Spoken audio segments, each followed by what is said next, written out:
Baby.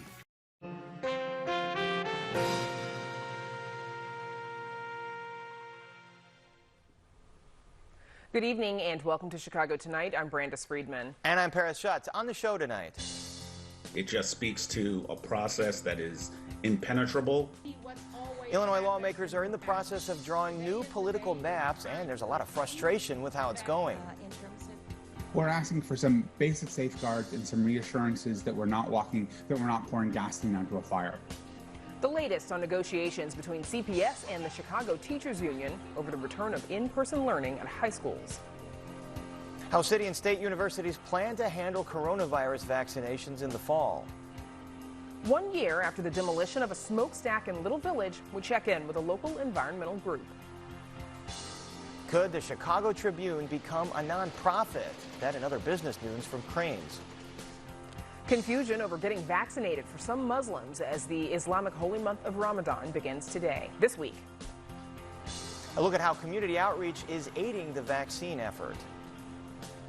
I'm Angel Ito, and tonight I'll have a sneak peek on the new Immersive Van Gogh exhibit.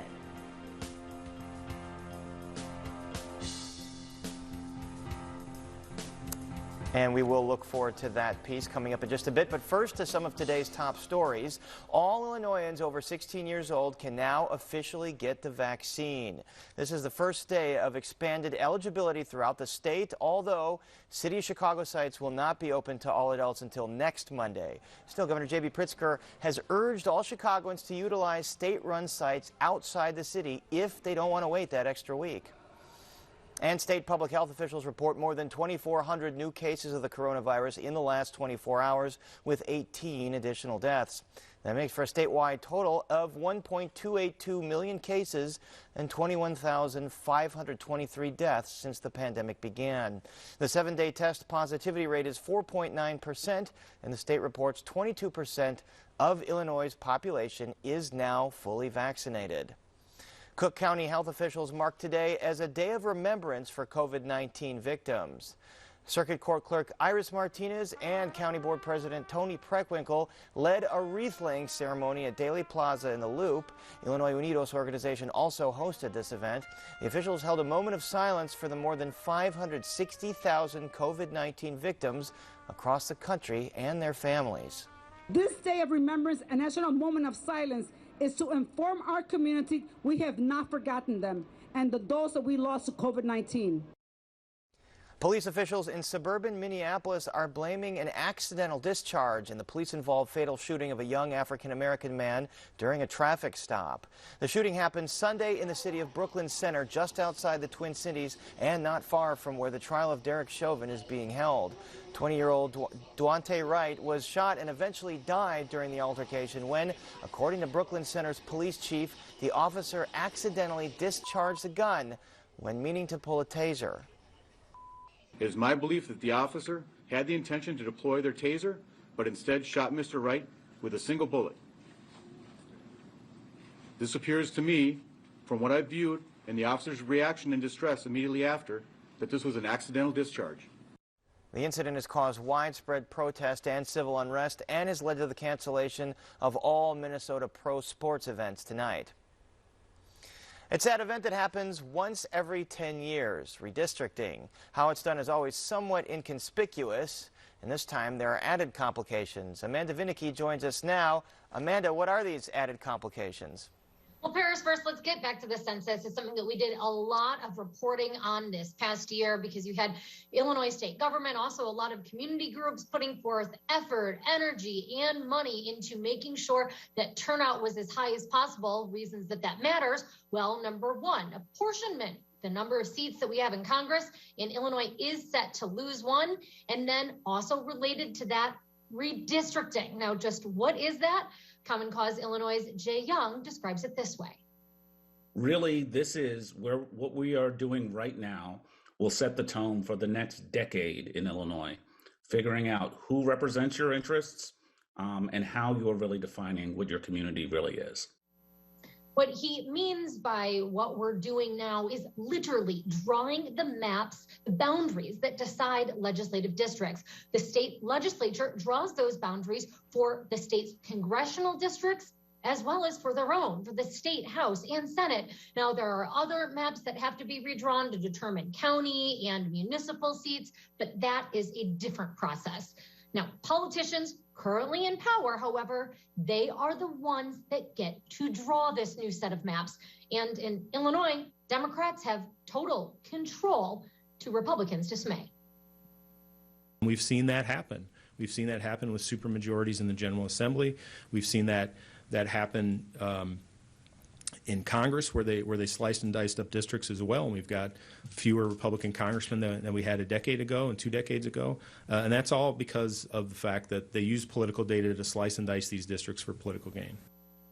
Now, how many seats the GOP could have next year, coulda, shoulda, woulda lost or won is not the point here. Rather, it is that the process as it stands now really does shut them out because they are in the supermajority. Democrats easily have the numbers in the state legislature to draw new maps, to pass a bill that approves them, and then it would be up to Governor J.B. Pritzker, also a Democrat, to sign them into law. And that is why the GOP is making a public fuss about where Governor Pritzker stands. And in fact, if the governor holds to his promise to veto any partisanly drawn map, then he needs to come out and say that now so that the legislature knows that this is a fool's errand to keep going with this redistricting process in a partisan way. Now, Pritzker's press secretary did not directly respond to questions asking what conversations he's had with legislators, how he defines a fair map, but did send a statement saying that, as the governor has said, he believes legislative maps should reflect Illinois' gender, racial, and geographic diversity, along with preserving the Voting Rights Act decisions that help ensure racial and language minorities are fully represented in the electoral process. Now, this fight over the drawing of maps and how it's done has been going on for a long time, but there is an added complication this year, and that is because the feds are late in sending all of that data that was collected during the census. Illinois' Constitution calls for new maps to be passed by the end of June, and yet all of that census data may not be coming until September. If you pass that deadline in Illinois, that June 30th deadline, Democrats have to give up that power. It would then be left to a bipartisan panel to try their hand at drawing those maps. And that's why you have Democrats forging ahead. They held a bunch of hearings, including one today, asking for input from members of the public. Every voice is important. The NAACP is opposed to so many things, such as packing and stacking and fracking, and we've seen it happen over and over again. Now, the census delay really does make things tricky, Young says, and that's because, of course, we have that constitutional deadline for the end of June. Also, candidates that are hoping to run in next year's elections, they have to get started preparing, and in order to do that, they need to know what districts they might be running in. The deck is really sort of stacked against them. Sadly, they're making some bad choices, but I will admit they're in a very tough spot. Young says that Democrats legislators could, however, have done something else like what California did and gone to court. We could have moved that constitutional deadline of June 30. We could move the primaries in the spring. We could move the filing deadlines for candidates. We just chose not to. Again, I think for political reasons. We really don't know a ton about just how far along Democrats may or may not be in drawing this new set of maps. Without census data available, they appear to be using instead information from the American Community Survey. Young says that that's akin to deciding the winner of an election based on exit polls instead of waiting to actually count the ballots that voters turned in. Instead, he says legislators are really, it's the folks in power using bad data that we are all going to have to live with. $31.5 million, making sure that our hardest to count, the hardest to reach, the hardest to find, the most left behind people would have their voices heard. I know that these legislators care about those folks. They're just choosing to make sure they get elected next year and the year after that. Democratic legislators have said that they are committed to a fair process, also one that ensures representation of Black and brown people communities that they say on the national level, Republicans are trying to silence. We are, I'm sure, going to have a whole lot more on redistricting coming up in weeks and months ahead as this really ramps up. So, Harris, back to you. I'm sure we will, Amanda, not only at the state level, but at the city level as ward maps get redrawn as well. All right, thank you very much. And now we go to Brandis in the battle over reopening Chicago's high schools to in-person learning. Brandis. Paris, Chicago Public Schools is hoping to welcome back high school students for in-person learning starting this Monday, April 19th. But the Chicago Teachers Union is asking for a delay and says there is still disagreement with the school district on accommodations for medically vulnerable teachers and vaccine access for eligible students. Over the weekend, the union's House of Delegates voted to keep high school staffers fully remote starting on Wednesday unless more progress is made on a reopening agreement with CPS. Joining us with more is Jesse Sharkey, president of the Chicago Teachers Union. And Jesse, we should probably clarify, teachers are in the buildings today and tomorrow. We learned late today from CPS that 84.3% of teachers did report to those buildings today. But what would you say is the biggest sticking point right now between the union and the district? That's Brandon. You're right about teachers being back. And the sticking point really has to do with the way high school reopening is being handled. It has to be built on safety, equity, and trust. And, right now the city and the mayor and the schools are taking positions that don't make sense.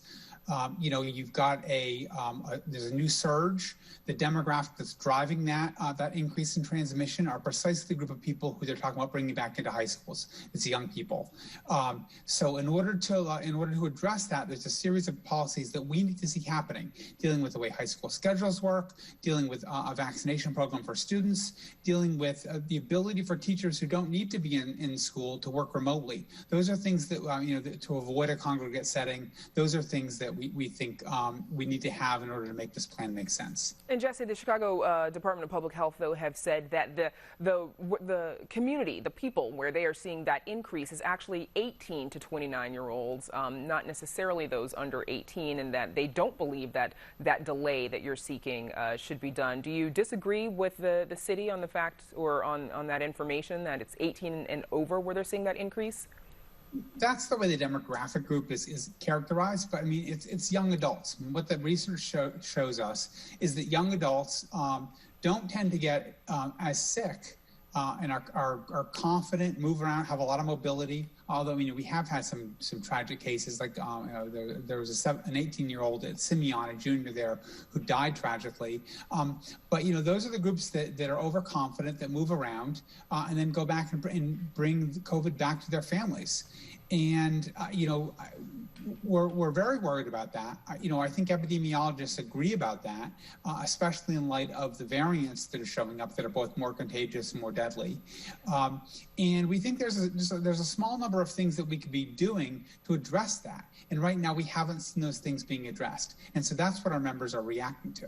Now, in a statement today, CPS said, quote, tens of thousands of high school students and their families are counting on us to open high school classrooms in 1 week, and we are firmly committed to making that happen. Productive discussions with CTU continued throughout the weekend, and we have general alignment on a set of key topics, including safety protocols to keep students and staff safe and scheduling models that will be tailored to the needs of each school. Jesse, the words general alignment, would you say that's an accurate description of the status of negotiations? Well, I wouldn't, because at this point we're down to cases. And let's take schedules. They mentioned it in that short statement. The idea is you got to keep few enough people in school at any given time so that it fits within the capacity of the school. We have some very large schools that are saying that kids should be back there, 4 days a week. School is remote in all parts of the district on Wednesdays. That means like if you've got a lot of kids at the school trying to eat lunch together, and you don't have enough capacity in your lunchroom. We've got schools whose plan for lunch right now is have students eat outside. Well, Chicago, it snows in the winter, it rains in the spring. Sometimes it snows in the spring, and if your plan for how to keep kids safe is having them eat outside, that's not a very good plan. So, we don't think that we have agreement on the scheduling situation in a number of schools. Now, as outlined in the CTU reopening agreement from earlier this year, schools will return to fully remote learning if the city's average positivity rate does the following three things. It rises for 7 consecutive days, rises 15% each day compared to the days the week prior, or is at 10% or higher citywide on the 7th day. We know that Chicago is now hitting 2 of those 3 metrics, although we're still below that third one, the 10% overall threshold. And the union is asking for a week's delay. Jesse, what do you hope to accomplish, or what do you expect to know or happen in that time? Well, we hope to get an agreement. At the heart of what we're saying is that we have concerning set of measurements about what's going on with transmission, about the current surge. That underscores the need to have a safe set of protocols around schedules, around remote work. I mean, I'll give you another crazy example. In schools throughout the city, students are learning remotely on Wednesdays. That's the way the hybrid schedule works for the most part, a couple of exceptions. But teachers are told they have to go into school buildings in order to teach from school to teach remotely. I thought that point was to avoid congregate settings. So you've got clinicians going in to do that, to deliver clinical services remotely. And so, we're asking the district to allow people who don't have students in person to work remotely. That seems like it's common sense. It seems like it's the kind of thing we should be able to get an agreement on. And if we can get agreement on those things, I think that's what addresses the question of, are we doing as much as needs to happen in order to deal with the troubling numbers and the surge that we're seeing? And Jesse, it's been more than a year since high schoolers were in their class buildings, and we know that engagement can be a challenge, especially with older students. If delaying or if returning to school is delayed much longer, are you concerned about losing contact with more students? I am concerned about it. And I think that the question of losing contact with students is at the heart of why we've been talking about trying to get the city and the mayor to offer a vaccination program to students who are age eligible and in the affected, in ineligible communities. We think young people are actually going to be really important to a strategy for bringing in people who've been reluctant to get the vaccine or haven't had good access to vaccine. And because what's happening in our school communities is the huge majority in our working class core neighborhoods, in our Black and Latinx neighborhoods, people are voting with their feet and not signing up. In high schools, the sign up in those neighborhoods is like in the 20s for the most part, which means 70–80% of kids are coming back. We need those kids back. But in order to do that, we have to win trust of the families. And we think we've got really good relationships with young adults, with teenagers. Put them in a situation where we're offering vaccine to the age-eligible kids, the 16, 17, 18-year-olds, and allow them to bring in their family members who are eligible for vaccine. That's like one of our most important proposals, and we think it could work to help get schools going now. We don't want a delay, but what we do want is we want the board to come up and the mayor to come up with positions that make sense. And Jesse, in a way that's safe. We'll certainly be keeping an eye on this as you all continue to negotiate. Meantime, thank you so much, Jesse Sharkey, for joining us. Thank you, Vince. Up next, how local universities are handling COVID-19 vaccinations on their campuses. Stick around.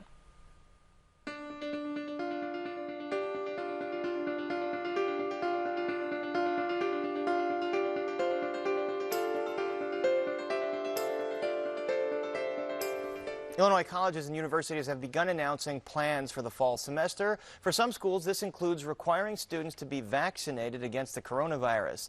Others plan to hold the majority of classes on campus, but will not require vaccinations.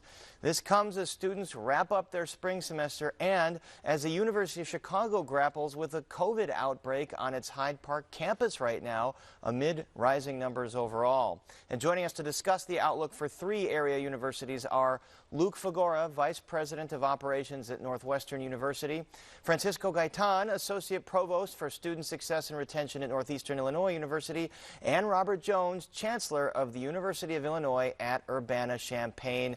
Welcome all of you to Chicago tonight. Luke Fagora, before we get into plans for the fall semester, you heard about the outbreak there in Hyde Park, apparently tied to some off-campus frat parties. What's the situation like at Northwestern in Evanston? I think our campus situation right now is pretty stable. We did offer a spring break for our students. Students returned about 2 weeks ago. We did see a slight uptick upon that return, but since then it's been relatively stable. So we'll keep running all of our social distancing, testing, masking protocols.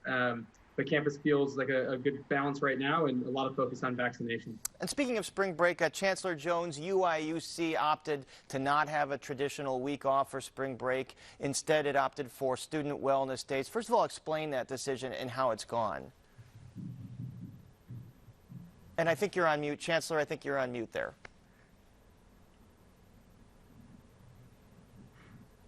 Sorry about that. No problem. The decision was based on epidemiological modeling that we had been conducting since the beginning of the pandemic.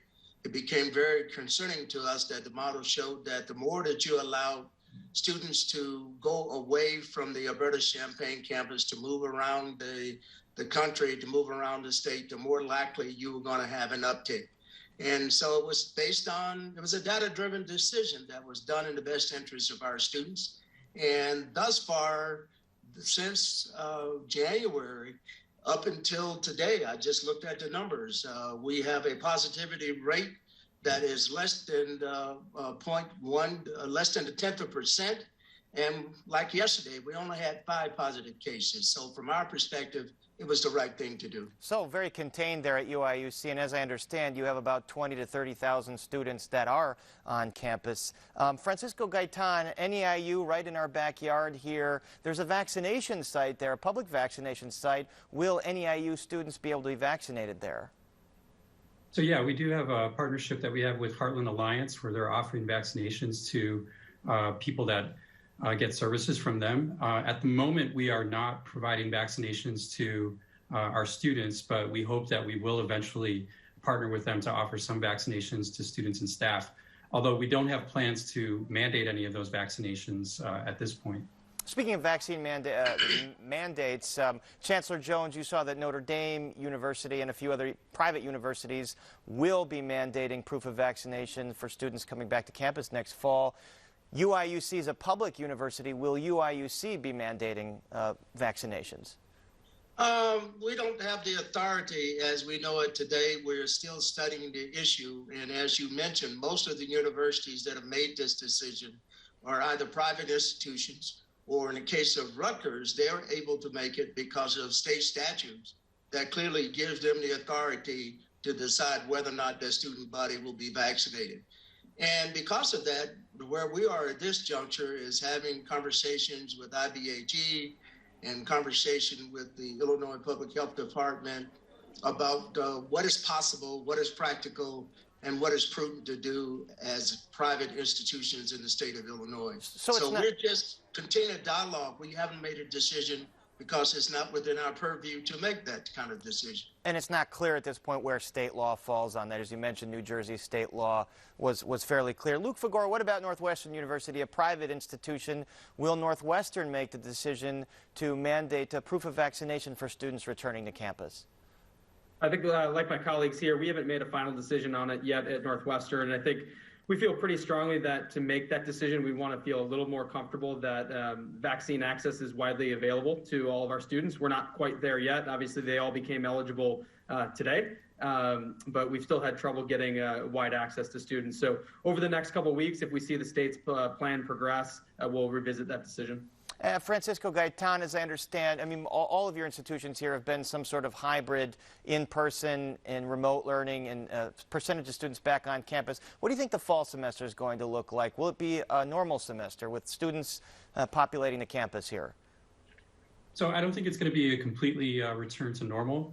So far, this academic year, we've been almost entirely remote. We've only offered very few classes that are face-to-face, mostly hybrid, and those for classes are like lab classes, PE classes.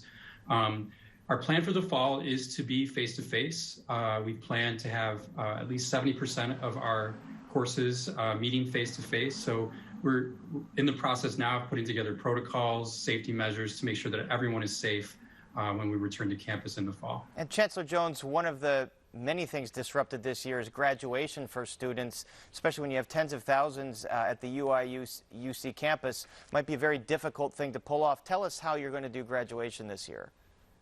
Well, I think we all would agree that graduation day is one of the 3 most important days in the life of a college student. The day that you get accepted, the day that you arrive on campus, and of course, the day that you graduate.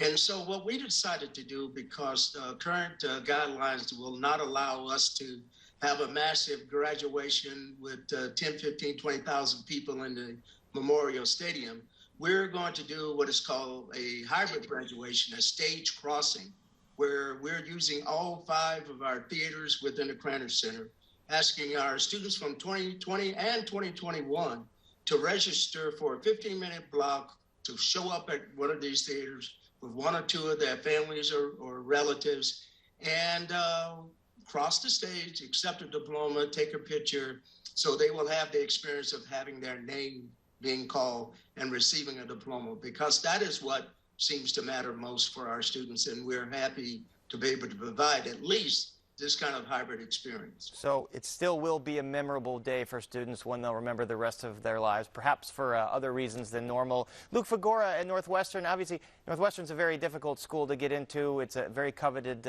school. But have you seen any issues with enrollment due to COVID? No. Yeah, I think the students, the demand for Northwestern education still remains very strong. Enrollment numbers for next year look good. I think individual programs, there's some variability for some master's level programs, adult learners. But right now, I think for the undergraduate program, we still expect to fill a full class for next year and the year following that. I should mention all the institutions represented here are very coveted places for Illinois residents and residents of the world to go. And we thank you for joining us and sharing your COVID plans with us. Our thanks to Luke Fagora, Robert Jones, and Francisco Gaitan. And now to Brandis for some of today's top business headlines, including more details about the Chicago Tribune's future. Brandis. Paris, that's right. The Chicago Tribune could become a nonprofit. Medical equipment company Medline Industries is seeking a possible sale, and a black-owned human resources company is making a big move to Chicago from Spain. Here to go behind the headlines is Crane Chicago business editor Ann Dwyer. Ann, welcome back. So the Swiss billionaire who's part of this bid to buy Tribune Publishing is reportedly considering turning the Trib into a nonprofit. Remind us about this bid, and would it be unusual to make the Trib into a nonprofit? Well, the bid is from a man named Hans-Jörg Wyss. He's one of a couple of wealthy investors who are involved in trying to beat this hedge fund at its own game and steal Tribune Publishing out from under them. Now, one of his bidding partners is a man named Stuart Bainum. He's a Maryland hotel magnate. He wants to peel off the Baltimore Sun and a couple of other media properties in the Tribune Publishing portfolio and run them separately. What Wyss would like to do specifically is rescue the Tribune. And he's primarily interested, according to an interview with the Wall Street Journal, in perhaps turning it nonprofit. Now, as you ask, Brandis, it isn't entirely unprecedented for a media company to be turned into a nonprofit nowadays. There's a lot of that type of operation now. It would be a little unusual for a daily newspaper to go that route. But the main difference for the Tribune would be going nonprofit would really alleviate profit pressure on the Tribune at a time when profits are tougher and tougher to come by in the daily newspaper business. And the Wall Street Journal also reports Northfield-based Medline Industries is seeking a sale. How much is the company valued at, and why would this be a significant deal? This deal, if it were to happen, potentially values Medline at $30 billion. It's a big number. The reason it's a big deal, really, is that the family that controls Medline has done so since its founding back in the 1960s.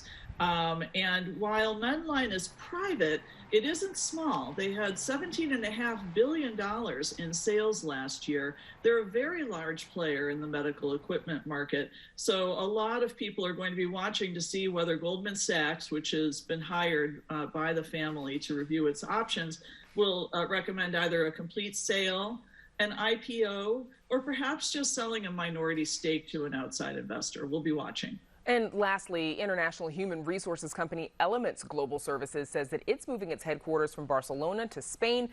30 seconds left, but Ann, what does this mean for the city? Really means that at a time when the city needs a big boost in its reputation, it's got one. Mayors all over the world love to play the headquarters acquisition game. It's been a while since Chicago has scored a big win at that game. And this news today shows that Chicago still has what it takes to attract global investment. Okay, Ann Dwyer at Cranes, thanks so much for joining us. Thank you, Brandis. And now, Paris, we go back to you. All right, thanks, Brandis. And still to come on Chicago tonight, it's been a year since the smokestack demolition in Little Village, how community groups think the city has handled the fallout. Community organizers hit the streets to get residents information about COVID vaccines. We'll hear about their outreach efforts. And a new one-of-a-kind digital exhibit uses projections to bring Van Gogh's artwork to life. We give you a tour of this immersive experience. But first, some more of today's top stories. Illinois prisons will start phasing in a return of visitors starting next week. The Illinois Department of Corrections announced the return to in-person visits for the first time since March of the last year, when the initial spread of COVID-19 was happening. A handful of facilities will start opening up Monday, followed by more the following Monday until the beginning of May, when all state-run facilities are expected to be open to visitors. A Northwestern University cardiologist testified today in the murder trial of former Minneapolis police officer Derek Chauvin. Dr. Jonathan Rich echoed previous testimony from a Loyola pulmonologist that George Floyd died as a result of a lack of oxygen because Chauvin knelt on his neck. Dr. Rich also rejected defense claims that Floyd could have died from a drug overdose. The trial also saw emotional testimony from Floyd's 39-year-old brother, and a judge rejected a defense request to sequester the jury today, this in the wake of the deadly police-involved shooting that claimed the life of 20-year-old Dwante Wright, an incident that happened just miles away.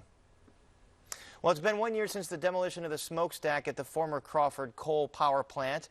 The implosion created a massive dust cloud coating parts of the Little Village neighborhood. Community groups say they're still wanting answers about the demolition, and on top of that, they have another environmental concern, and that is an e-commerce warehouse for Target that is slated to move into that area. And joining us with more are Alderman Mike Rodriguez of the 22nd Ward, which includes that coal plant, and Kim Wasserman, Executive Director of the Little Village Environmental Justice Organization. We reached out to Hillco Redevelopment Partners for a comment, and they did not respond, but we do appreciate the two of you joining us. First, Kim, in the last year, there have been fines levied against Hillco, a legal settlement, public rebuke, and then the full demolition of that factory. What do community groups think about the way the aftermath of this incident has been handled? It hasn't been handled very well at all. Our community still does not have the answers around what was in the dust cloud, how did it impact us, what's in our soil a year later that we still don't know. And the fact of the matter is this development is coming into a neighborhood with the second worst air quality in the state. And so we continue to have massive concerns around what does it mean to not only have that legacy of contamination that'll not only impact us, but generations to come, but also what does it mean to have this now e-commerce coming with trucks, not necessarily into our community now, but that air pollution is going to travel into our community. And so we continue to be disgruntled. And Alderman Rodriguez, from your vantage point, has the city done enough to hold Hillco to account for what happened last year? Well, Paris, thanks for having me. But the fact is, this was an absolute tragedy. I live 3 blocks from this site, and my family was impacted. I've grown up here. My neighbors were negatively impacted by the lack of any kind of understanding of community by this institution.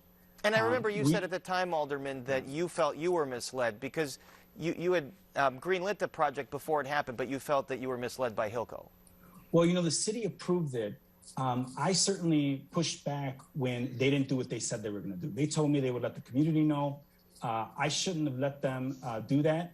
But the fact is that the city approved it. I pushed back on that at the end there because they didn't do what they told me they would do and let the community know about what was going on there. So that was strike 1 against them. Actually, that was maybe strike 2 or 3 after someone actually died on the site there, a neighbor of ours, someone who comes from our community, who lived in our community. I visited his mother a number of times, and the tragedy that she's had. We've had too much tragedy out of this developer, and I don't know what they could do to restore the harm here. I do know that we're going to make the most out of what's coming out of here. And that's what we're working on right now to try to do. But has the city done enough? Absolutely not. We had an air quality ordinance that Kim and I agree was not enough. It excluded transportation and logistics from it, and that's why I voted against it. That air quality ordinance ended up being watered down by industry, and I'm here to work with Kim and other nonprofit organizations to hold bad corporate actors accountable. And Alderman Rodriguez, you heard Kim mention toxins possibly found in the soil. As I understand, the city did do an analysis and didn't find any toxic pollutants. Is that correct? I mean, are you satisfied with what you found in terms of what's been left over in the soil or the ground? Well, there are still questions. I think Kim's right. There are still questions about what's going on there. Now, the city did have some encouraging findings at the beginning, but we need to continue to push. And we need to continue to make sure that our air quality and our soil quality is sufficient for all of my neighbors. And to be quite forward, my family. The fact is that we've done a lot over the last year. We created a tax revocation process to hold bad actors like Hilco accountable. Just in this last couple of weeks and months, we worked with community to make sure that these diesel trucks wouldn't come into our neighborhood. And we changed the law there. We held back on the law to change the fact that they would have been allowed to have these big diesel trucks come into our neighborhood. All right, we got to make sure that doesn't happen. And I want to get to that because that sort of relates to what Hilco does plan to put there. Kim Wasserman, you're mentioning an e-commerce distribution site on that property, which you are opposed to. Tell us why you're opposed to it and whether you're making any headway to change what that development would be.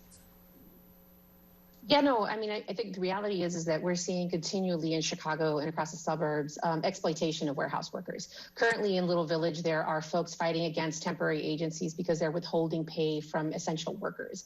And so the fact of the matter is that there hasn't been anything done around protection of warehouse workers in Chicago. In fact, we've been pushing to have this conversation for 2 years. For 2 years, we have been pushing to have this conversation, and our aldermen in the city waited way too long. They waited until 3 strikes instead of acting after strike 1. Which is when all of this should have happened. And what about diesel we trucks? definitely are pushing back. Is that a change that's happened so the site will no longer have diesel trucks coming to the distribution center? Well, they won't have diesel trucks in the neighborhood, but the fact of the matter is air pollution doesn't stop at 33rd Street. Air pollution is going to be carried the way the air pushes it. And we have done the community science to understand what parts of our community are going to be the most impacted. Target has a responsibility. Alderman Rodriguez has a responsibility to ensure people have air filtration systems in their home to keep them from breathing in particulate matter. There is a responsibility here to develop this site in a manner that lifts up our local community, that does not exploit our community even more with crappy warehouse jobs. And Target does not have a good track record of unionizing. They don't have a good track record of supporting their warehouse workers. And those are the conversations that community members want to have but aren't having. All right, Alderman Rodriguez, your response here to the opposition to what the plans are for this site. You know, I understand it. I understand that community organizers and advocates are going to have that stance. I'm dealing with the reality of what was bestowed upon me. The city and the previous alderman approved this project. They approved the tax incentive that I was against. And as I know, Hilco keeps this tax incentive, correct?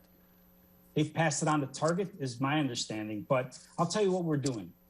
Last Thursday, we sat down 10 organizations from the community and Target to talk about what we want out of this site. And I got a vision out of what we can accomplish here.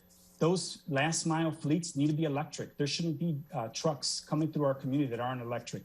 We need to make sure that the jobs at the Target are full-time jobs with full-time benefits and not temp jobs. I agree. We should not have temp jobs in this environment, and we're going to be fighting for that. We need more green space. We need them to make sure that they're invested in our neighborhood. We have a safety problem here in our community.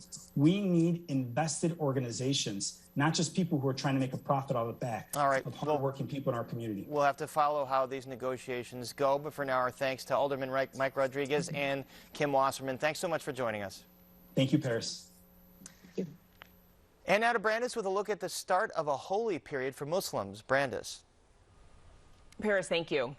This week, Muslims around the world begin observing the Islamic holy month of Ramadan, during which they fast from dawn to sunset as an act of worship. Now, for this second Ramadan to occur during the pandemic, some Islamic leaders and healthcare professionals are instructing Muslims it is religiously permitted to get vaccinated during the fasting period.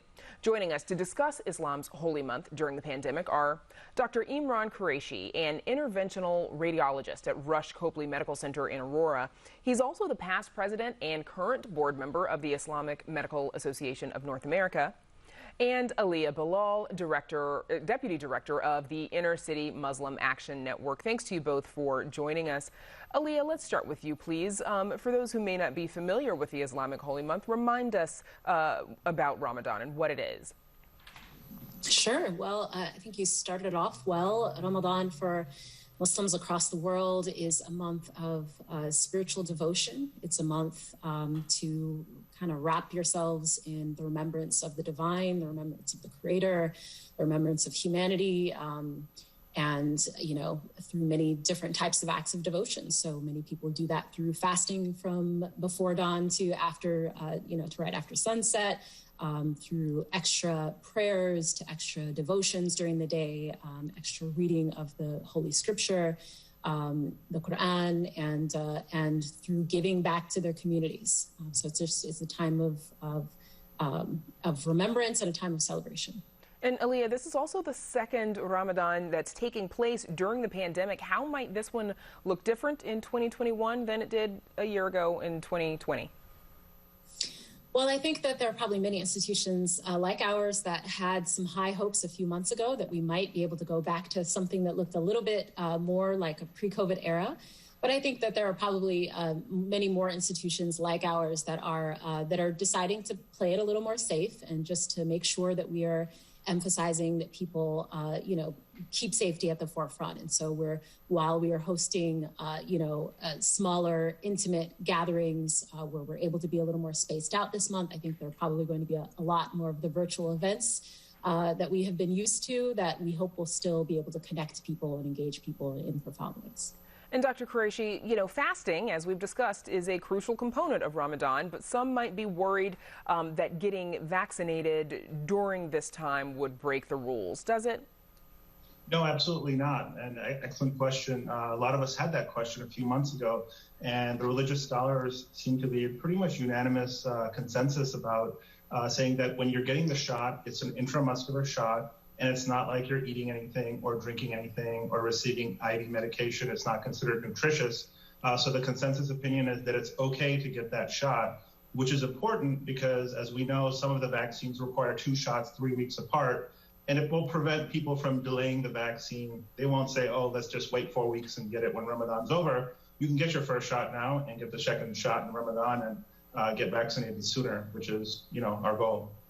And the vaccine's dose, it's caused some reactions to some people. Should someone need to, drink water or take medicine or eat food because they are feeling sick during the holy month, Dr. Qureshi, how do you recommend somebody navigate that?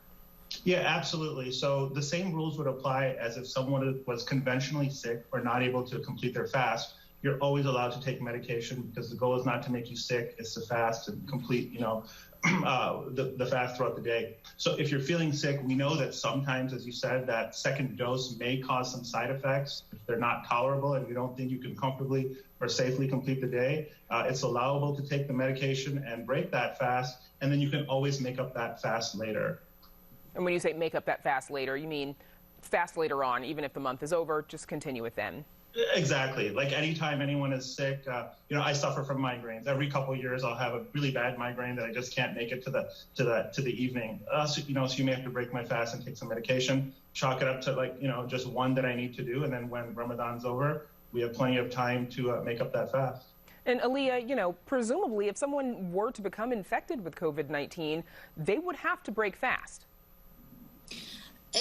Presumably, again, it really just follows the rules of sickness. If you are sick, if you are ill while you are fasting, there is no need for you to fast. You can always make up that fast later. So absolutely, if you become infected and you can't, you need to be taking in fluids and need to be getting, medication, then absolutely you don't fast that day or the days that you need to recover. Right. And Aaliyah, also, do you encounter people who are hesitant to get vaccinated, and how do you handle that? Yeah, it's a great question. I mean, we have been encountering as many people as we have been encountering that have been flooding us wanting to get appointments for the vaccine. We've certainly had the number of people that have been very hesitant, very doubtful. And the reasons for that really are the same reasons that people across the country have. Communities, especially Black and Brown communities, that have historical reasons for being distrustful and doubtful of the pharmaceutical industry or of the government. People have those concerns. And so for us at Iman, part of our plight over the last several months, and we're very excited and happy that we are reaching now 1,500 vaccinations that we've been able to do in our federally qualified health center, that we help people to understand that while we are offering this vaccination, that this is so much more than just a stab in the arm, that this is about holistic health, and people need to be thinking about holistic health as they are getting themselves through this current crisis. Okay. Best of luck to you both during this holy month. And our thanks to Aaliyah Bilal and Dr. Imran Qureshi for joining us. Thank you. Thank you. Up next, how community organizers are hitting the streets to get residents vaccinated in a conversation that first aired on Saturday's Chicago Tonight Latino Voices with guest host Alex Hernandez of Univision. But first, a look at the weather.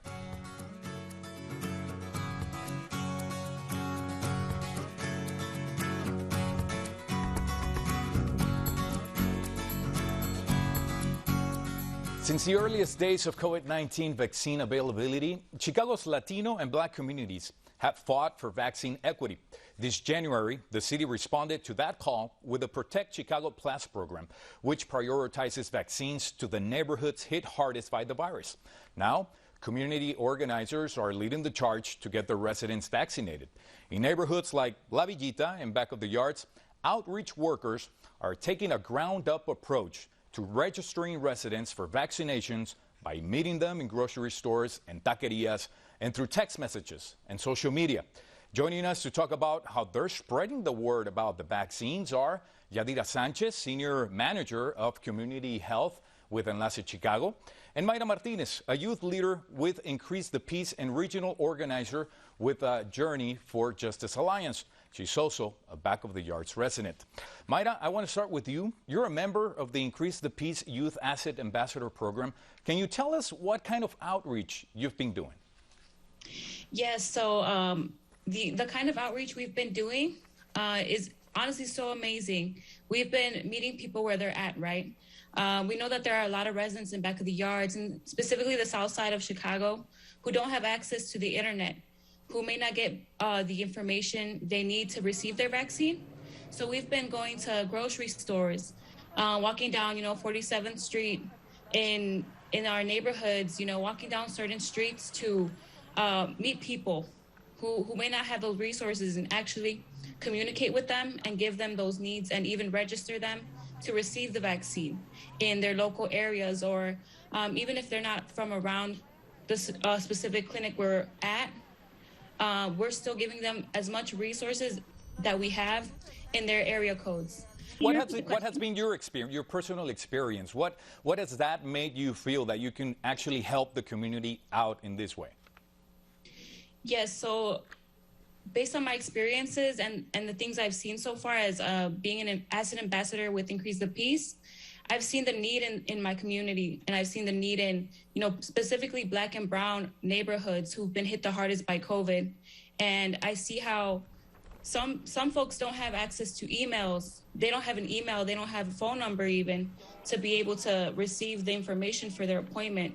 They don't know where to go or what clinic to go to for their area code. So as an asset ambassador, along with, the other Avengers of the Hood as we like to call ourselves.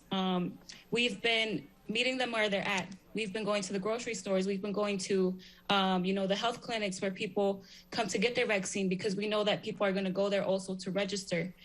We've also been, making calls to street vendors, making calls to, our friends and family, letting them know to contact their people in order for them to spread the news and the resources for that vaccine. Yadira, your pandemic response team has been working from the beginning to get information out to the community. Can you tell us how you're helping people get vaccinated? Good morning. Yes, so our pandemic response team was a team that was hired on full-time to be working with the pandemic. So it was educating our staff to know what COVID-19 looked like, what it meant, what it can appear in an individual, so that we can educate folks. And very similar to, and echoing what Mayra said, we're doing the same thing. And like you mentioned, going to the taquerias, to the grocery stores, to La Chiquita, to any of the community places, or to your local elotero, so that we can make sure that they have the education. But with that, what we've been doing is that we have been collaborating with the Protect Chicago Plus program. That is a great program that has been brought to the Little Village community so that we can help individuals get vaccinated. One of the things that we have been doing is that we have a static location that has been providing vaccines at our Harding location of Enlace, which is our main building, as well as the Esperanza Clinic Center. So they have been providing vaccinations there, typically Monday through Saturday, to all of the Little Village residents. But in addition to that, we are hosting events in the community to help individuals that couldn't get an appointment at one of those clinics to come out on a Saturday, which is on a weekend, and it could be more flexible for those folks that work all week long to come and get the vaccine. So this morning, I'm sorry, speaking of how hard it has been for the community to get those appointments, how important has language been to get the trust of the community in this outreach? Yadira. It has been extremely important. Usually the language and everything that it's put out by the city or with any entities, it comes out in English, but we have the benefit that our promotoras de salud, our resource navigators who are community health workers, they are bilingual and they speak the language, or they are monolingual and speak Spanish and can relate to our individuals and are able to communicate with our families and let them know the education portion, the vaccine portion. We also collaborate with Dr. Susan Lopez from Rush, and she comes and does community charlas with us completely in Spanish to educate individuals on what the vaccine is, and what this means. Mayra, what are you hearing from the people that you're talking to in the streets? Are they eager to get the vaccine? Yes, people are so excited to even, talk about the vaccine and actually educate themselves about what it is, how they can get it, and from where. The asset ambassadors with Increase the Peace are actually at the clinic at times where people receive their vaccine. And even when they're in line about to get it, they always ask me, how was your experience with the vaccine? I'm a little nervous. What are the side effects? What can I take to, alleviate them if I get them? And, some people even get emotional when they hear about the vaccine, because some families have been hit so hard, have had family pass away due to COVID. And, they're just so excited and sometimes, get emotional at the thought of, finally getting their vaccine. I can only imagine. Mayra Martinez, Yadira Sanchez, thank you both for joining us today and for all the great work that you're doing out in the community. Thank you so much for having us. Thank you so much. Back with more Chicago Tonight right after this. Don't miss one of our stories. Get them all delivered to your desktop or mobile device with a subscription to the WTTW News Daily Briefing. Go to WTTW.com/dailybriefing and sign up. A long-awaited Immersive Van Gogh exhibit has finally made its way to the U.S., and Chicago is the first stop on the tour. Arts correspondent Angel Edo gave us a tour of this one-of-a-kind digital experience a few months back. Here's another look.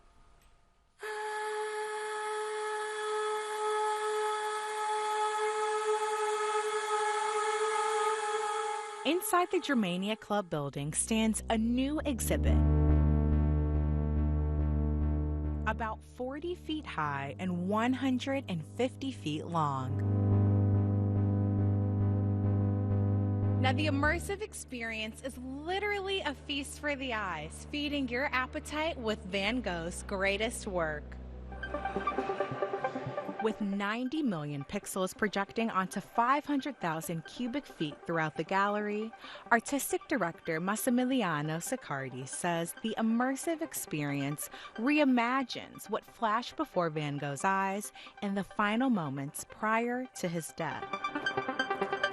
With more than 400 licensed images, visitors are able to see up close and personal every detail and brushstroke that went into some of his most recognized pieces, like sunflowers and the bedroom.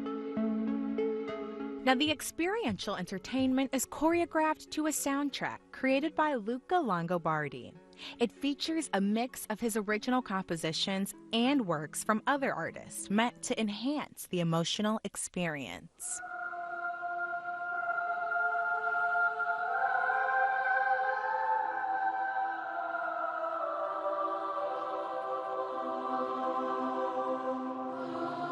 Each run plays for about 45 minutes on a loop, with digital circles marking the floor so that attendees are able to stay for as long as they like while practicing social distancing.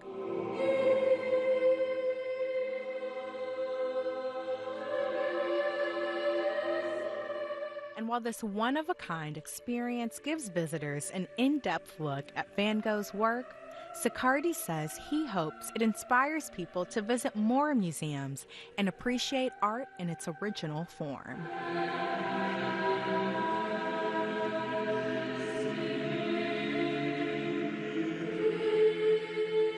For Chicago Tonight, I'm Angel Ito.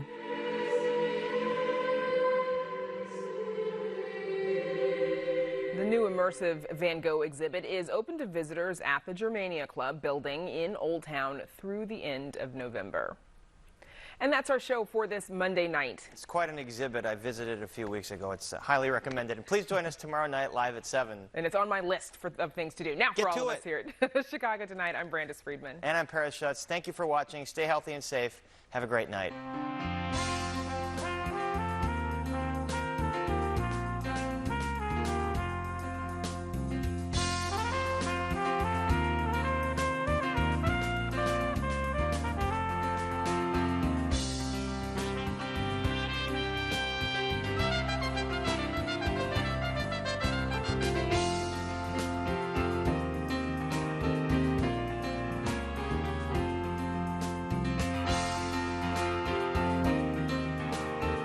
Closed captioning for this program is brought to you by Robert A. Clifford and Clifford Law Offices, dedicated to preserving the dignity and rights of all individuals.